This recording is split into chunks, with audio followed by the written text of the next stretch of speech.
नमस्कार बच्चों, मैं हूं जितेंद्र शर्मा। आज आपके सामने हम लेकर के फिर से उपस्थित हुए हैं कक्षा 10 संस्कृत की पुस्तक सेमुषी द्वितीय भाग। आज हम सेमुषी द्वितीय भाग के तीसरे पाठ को पढ़ने जा रहे हैं, जिसका नाम है व्यायामः सर्वदा पथ्यः।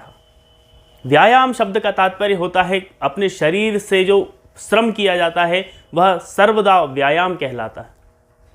और व्यायामः सर्वदा पथ्यः, सर्वदा अर्थात हमेशा, पथ्यः अर्थात स्वास्थ्यकर होता है। व्यायाम करने वाला व्यक्ति हमेशा स्वस्थ होता है, इसीलिए प्रत्येक व्यक्ति को व्यायाम हमेशा करना चाहिए। इस शीर्षक का तात्पर्य भी यही होगा कि व्यायाम हमेशा स्वास्थ्यकर होता है। तो बच्चों, हम शुरू करने जा रहे हैं पार्ट 3 को, जिसका नाम है व्यायामः सर्वदा पथ्यः।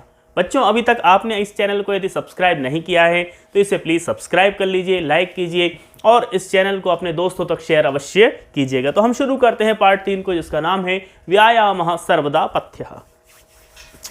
प्रस्तुतः पाठः सुश्रुतसंहिता इति नाम्नः प्रसिद्धस्य आयुर्वेदग्रन्थस्य चिकित्सास्थानगतात् 24 अध्यायात् समुद्धृतो अस्ति।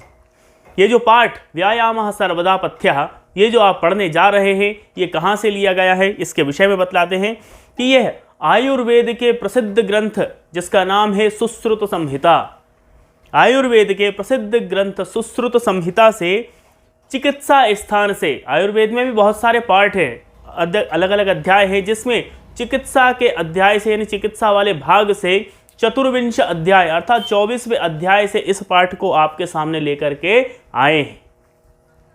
अस्मिन् आचार्य सुश्रुतः व्यायामस्य परिभाषां तेन जायमानस्य लाभान् च निबोधयति। इसमें आचार्य सुश्रुत के द्वारा क्या बतलाया गया है? तो आचार्य सुश्रुत के द्वारा व्यायाम की परिभाषा बतलाई गई है और व्यायाम से होने वाले जायमानान लाभान, उनसे होने वाले लाभों को आपके सामने प्रस्तुत यहाँ पर किया है। प्रामुख्येण शरीर सौष्ठवम, कांति, स्फूर्ति, सहिष्णुता, आरोग्यम च इत्यादयः व्यायामस्य लाभाः सन्ति।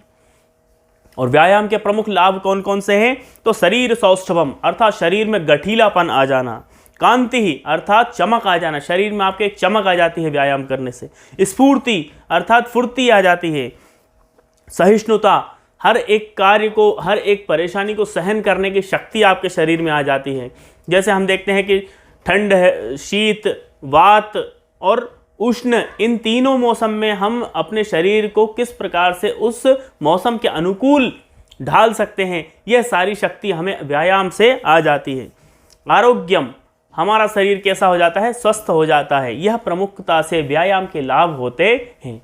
तो बच्चों, इस पाठ के माध्यम से आपको आचार्य सुश्रुत के द्वारा व्यायाम के लाभ बतलाए गए हैं, जो कुछ श्लोकों के माध्यम से आपको दिए गए हैं। तो सबसे पहले देखिए, पहला श्लोक है शरीरायास जननम कर्म व्यायाम संगीतम तत्कृत्वा तु सुखम देहम विमृद्नीयात् समन्ततः। देखिए, सबसे पहले क्या शब्द लिखा है कि शरीरायास जननम, शरीर आयास जननम, संधि विच्छेद हो जाएगा यहाँ पर, दीर्घ संधि, शरीर धन आयास जननम बराबर शरीर आयास जननम। इसका तात्पर्य होता है कि शरीर के द्वारा किए गए श्रम को, आयास जननम अर्थात श्रम को, शरीर के द्वारा किए गए श्रम को व्यायाम संगीतम, व्यायाम कहा जाता है। व्यायाम की संज्ञा क्या है? कि शरीर के द्वारा किए गए कर्म को हम व्यायाम कहते हैं। तत्कृत्वा तु सुखम देहम, हमारे देह को, देह अर्थात होता है शरीर, हमारे शरीर को उसके बाद क्या मिलता है? सुखम। व्यायाम करने के बाद में हमारा जो शरीर होता है वो कैसा होता है? सुखी होता है। सुखी कहने का तात्पर्य है जब शरीर व्यक्ति का स्वस्थ होगा तो सुखी अपने आप हो ही जाएगा। तो व्यायाम करने के बाद जो व्यक्ति होता है उसका जो शरीर होता है वो कैसा हो जाता है? सुखी हो जाता है। अब व्यायाम करने के बाद में क्या करना चाहिए? विमृद्नीयात् समन्ततः, अर्थात प्रत्येक व्यक्ति को व्यायाम करने के बाद में शरीर की मालिश करनी चाहिए। विमृद्नीयात् अर्थात मालिश करनी चाहिए। मालिश करने से क्या होती है कि शरीर जो होता है उसमें एक नमनीयता आती है, तरलता आती है, फ्लेक्सिबिलिटी आती है। जैसे हम लोग कई बार योग आचार्यों को देखते हैं कि वो किस प्रकार से अपने पूरे शरीर को, अंग अंग को वो घुमा देते हैं, या उनको फ्लेक्सिबिलिटी के कारण, जैसे ये उंगली है, उंगली को पूरी तरीके से यहाँ टच कर देते हैं। इस प्रकार से बहुत सारे ऐसे योगाचार्यों को हमने देखा है, उनके योग कलाओं को देखा है, योगासनों को देखा है, जो वो करने में वो कितने उनके परफेक्शंस आता है। और हमने देखा है कि बाबा रामदेव ने किस प्रकार से संपूर्ण देश में योग की एक क्रांति लेकर आए हैं। योग भी एक व्यायाम ही है और व्यायाम करने वाला व्यक्ति सर्वदा सुखी होता है। उसको हमेशा अपने शरीर की मालिश करनी चाहिए। दूसरे श्लोक में देखिए किस प्रकार से व्यायाम के लाभ दिखाए। शरीरोपचयः कांतिर्गात्राणां सुविभक्तता दीप्ताग्नित्वम् अनालस्यम स्थिरत्वम लाघवम मृजा। व्यायाम जो व्यक्ति करता है उसको क्या लाभ होते हैं, देखिए कि शरीरोपचयः, उपचयः अर्थात वृद्धि होना। हम लोग देखते हैं कि बॉडी बिल्डर्स जो होते हैं, जिमर्स जो होते हैं, जो लगातार जिम करते हैं, जिम में जाकर के अपना घंटों तक पसीना बहाते हैं, उनकी बॉडी कितनी शानदार हो जाती है, उनकी शरीर में कितनी वृद्धि होती है। एक कृश व्यक्ति होता है, एक स्थूल व्यक्ति होता है। स्थूल और कृश में यही अंतर होता है। तो व्यक्ति जब अपनी क्या करता है, कसरत करता है, व्यायाम करता है, तो उसका शरीर क्या हो जाता है, उपचयः, उपचयः अर्थात वृद्धि हो जाना। तो शरीर जब वृद्धि हो जाता है किससे, व्यायाम करने से। कांतिर्गात्राणाम, गात्र अर्थात भी होता है शरीर, शरीर में कैसी हो जाती है, कांति आ जाती है। कांति अर्थात चमक आ जाती है। व्यायाम करने वाले व्यक्ति का जो चेहरा होता है वो चमकता है, उसका जो शरीर होता है उसमें एक चमक अपने आप आ जाती है व्यायाम करने से। सुविभक्तता, विभक्तता अर्थात गठीलापन आ जाना। सुविभक्तता का तात्पर्य होता है गठीलापन आ जाना। Cuts, six pack abs, biceps, triceps, कितने प्रकार की बहुत सारी चीजें होती हैं। तो शरीर जो होता है व्यायाम करने के बाद में गठीलापन उसमें आ जाता है, कड़क शरीर हो जाता है, जिससे कि उसको कहीं भी किसी प्रकार की कोई थकान महसूस नहीं होती। तो व्यायाम करने से गठीलापन शरीर में आ जाता है। दीप्ताग्नित्वम, दीप्त अग्नि अर्थात शरीर के अंदर जो भोजन पाचन करने के लिए जो अग्नि होती है, जिसको हम जठराग्नि कहते हैं। जठराग्नि कैसी होती है, प्रज्वलित होती है। भोजन पचाने में आपको बहुत सहायता उससे मिलती है। अनालस्यम, आलस्य नहीं आएगा।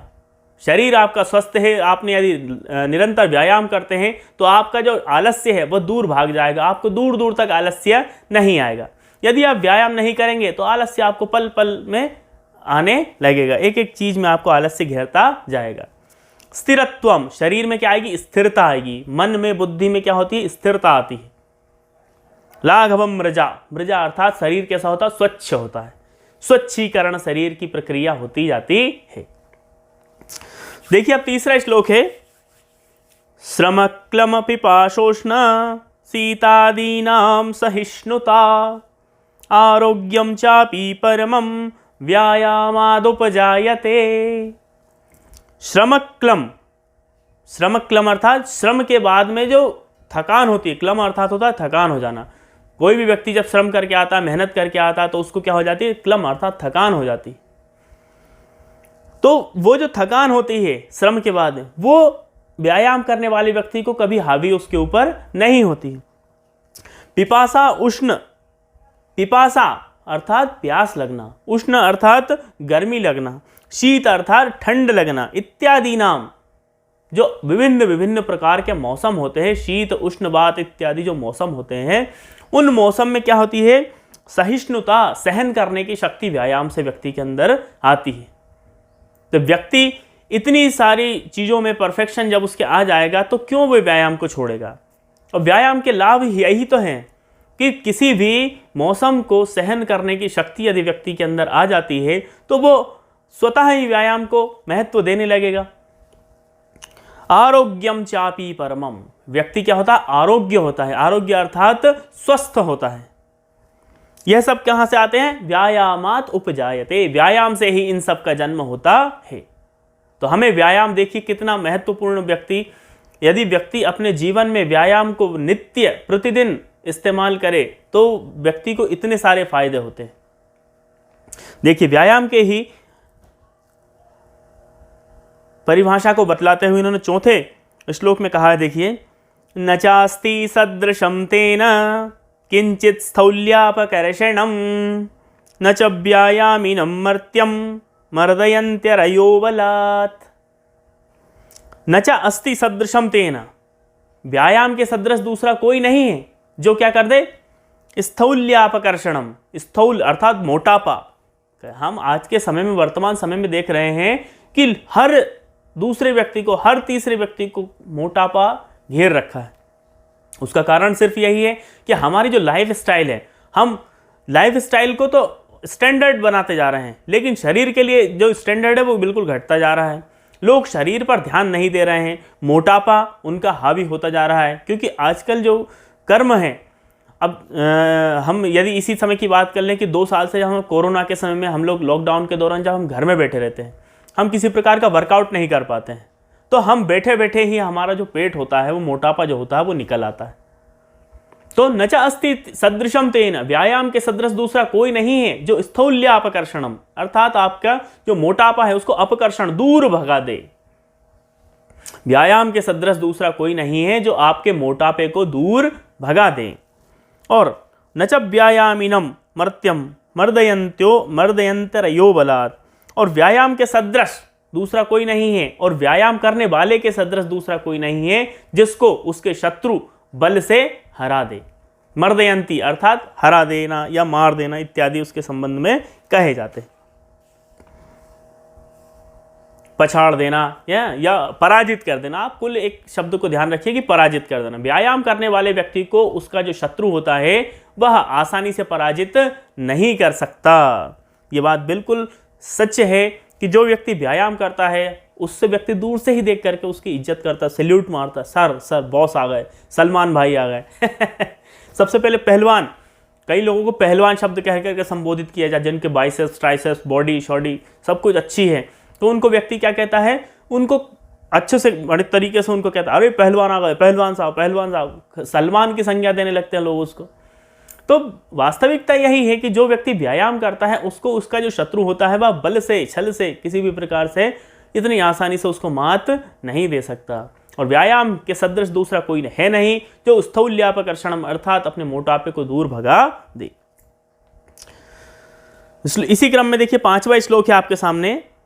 न चैनम सहसाक्रम्य जरासम अधिरोहति स्थिरी भवति मांसम व्यायाम अभिरतस्य च। न चैनम सहसाक्रम्यम जरासम अधिरोहति, जरा अर्थात होता है बुढ़ापा, जरा का तात्पर्य होता है बुढ़ापा, कि व्यायाम करने वाले व्यक्ति को बुढ़ापा किसी भी कीमत पर इतनी आसानी से हावी उसके ऊपर नहीं हो सकता। सहसाक्रम्य, सहसा अर्थात अचानक, आक्रम्य कर देना, आक्रमण कर देना। जो व्यक्ति व्यायाम करता है उस व्यायाम करने वाले व्यक्ति के ऊपर बुढ़ापा जो है इतनी आसानी से आक्रमण नहीं कर पाता है। स्थिरी भवती मांसम, क्योंकि उसका जो मांस होता है वो कैसा हो जाता है, स्थिर हो जाता है, मोटापा उसको आता नहीं है। और जो उसके शरीर में क्या होती है, सुविभक्तता अर्थात गठीलापन आ जाता है। तो जब गठीलापन आ जाता है उसके मांस में, उसके शरीर में, तो उसको बुढ़ापा इतनी आसानी से हावी उसके ऊपर नहीं होता है। और क्यों? क्योंकि व्यायाम अभिरतस्य चाह, वह क्या है, व्यायाम करने वाला व्यक्ति होता है। और व्यायाम करने वाले व्यक्ति का जो मांस होता है वो गठीला हो जाता है, शरीर जो होता है एकदम गठीलापन उसमें आ जाता है। और गठीलेपन आने के साथ साथ उसका जो शरीर होता है उस पर बुढ़ापा किसी भी प्रकार से इतनी आसानी से हावी नहीं हो पाता है।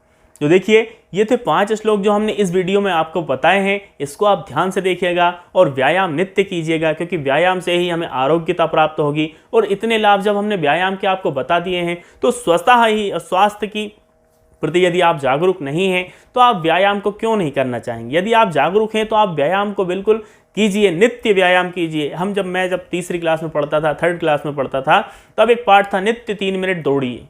जो व्यक्ति नित्य 3 मिनट भी दौड़ता है वह भी सर्वदा व्यायाम पथ्या की सदा की तरह हमेशा स्वस्थ रहता है। इसलिए व्यायाम करते चलिए और इस पाठ को पढ़ते चलिए, तथा अपने जीवन को स्वस्थ यदि आपको बनाना है तो व्यायाम को नित्य ही जीवन में उतारना है। इसके आगे के श्लोक हम आपको अगली वीडियो में बताएंगे। तब तक के लिए धन्यवाद। जय तु संस्कृतम, जय तु भारतम।